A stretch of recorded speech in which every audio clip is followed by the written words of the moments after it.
এদিকে ঢাকার বাইরেও বিভিন্ন জেলায় দেখা গেছে বৃষ্টিতে এইচএসসি পরীক্ষার্থীদের ভোগান্তি, সঙ্গে যানবাহন সংকট দুর্ভোগ বাড়িয়েছে কেন্দ্রমুখী পরীক্ষার্থী ও তাদের অভিভাবকদের। আগেভাগে রওনা হয়েও দুর্ভোগ এড়াতে পারেননি অনেকে। চট্টগ্রামে এইচএসসি পরীক্ষায় বসতে আগেভাগেই কেন্দ্রের উদ্দেশ্যে রওনা হন অনেক পরীক্ষার্থী অভিভাবক। তবে এরপরও পড়তে হয় ভোগান্তিতে। বিপাকে পড়েন ভারী বৃষ্টিতে, যানবাহন কম থাকায় বাড়ে দুর্ভোগ।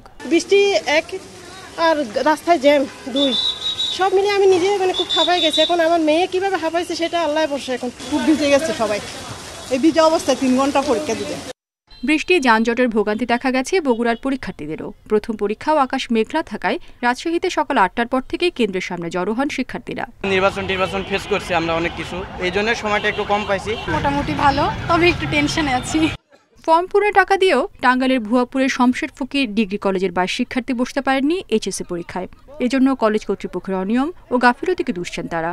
পরীক্ষার দিন সকালে বিক্ষোভ করেন ভুক্তভোগী শিক্ষার্থীরা। পরীক্ষায় আমাদের অ্যাডমিট দিল না, আমাদের 2টা বছর নষ্ট করে দিল। স্যাররা ফোন দিয়ে জিজ্ঞাসা করে, নাজমুল তুমি পড়াশোনা করছো? আমি বলি স্যার আমি রাতে 10টা দিন পড়তাছি।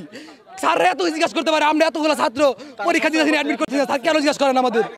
ঠাকুরগাঁয়ে দিনভর অনিশ্চয়তার পর কলেজ কর্তৃপক্ষের উদ্যোগে রাতে প্রবেশপত্র হাতে পেয়েছেন রুহিয়া ডিগ্রি কলেজের 36 পরীক্ষার্থী। এজন্য কর্তৃপক্ষকে ধন্যবাদ জানানোর পাশাপাশি দোষী ব্যক্তির শাস্তি দাবি করেন তারা। যারা এই বিভ্রান্তির সাথে জড়িত তাদেরকে দৃষ্টান্তমূলক শাস্তি বা আইনের আওতাধীনে আনার ব্যবস্থা যেন করে। এদিকে বন্যার কারণে স্থগিত আছে সিলেট বিভাগের এইচএসসি পরীক্ষা। স্থগিত 4 বিষয়ের পরীক্ষা হবে 11 আগস্টের পর। রেশমি নন্দী, ইন্ডিপেন্ডেন্ট নিউজ।